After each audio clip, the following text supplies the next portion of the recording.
Ngayon naman guys ay maglilinis naman tayo ng mga tae ng manok. Kasi ang dami ng tae ng manok sa ilalim.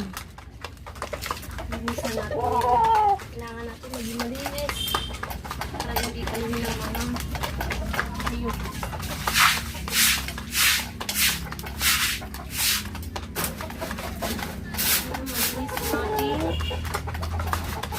Naapakan ng mga manok para hindi magkatebak yung kanilang mga pakar.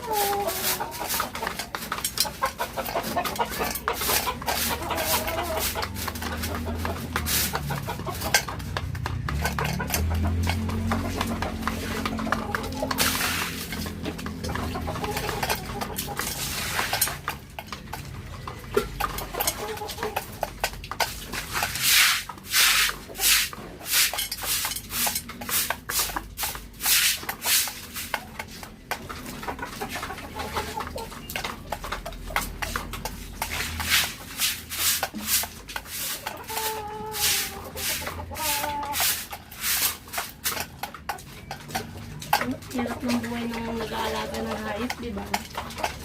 Daming ginagawa.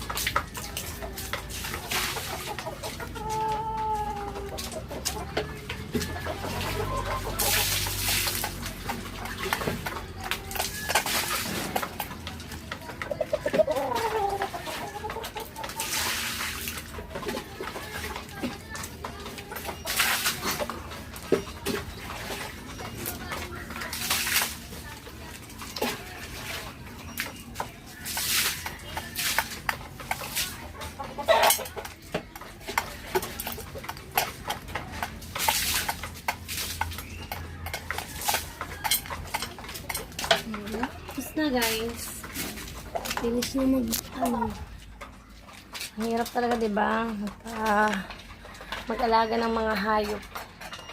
Kaya dito na lang tayo guys. Tapos na ako maglinis. Ayan, malinis na yung kanilang mga tinatapakan, diba? Malinis na. Malinis na yan guys. Diba? Wala nang tae, wala nang dumi.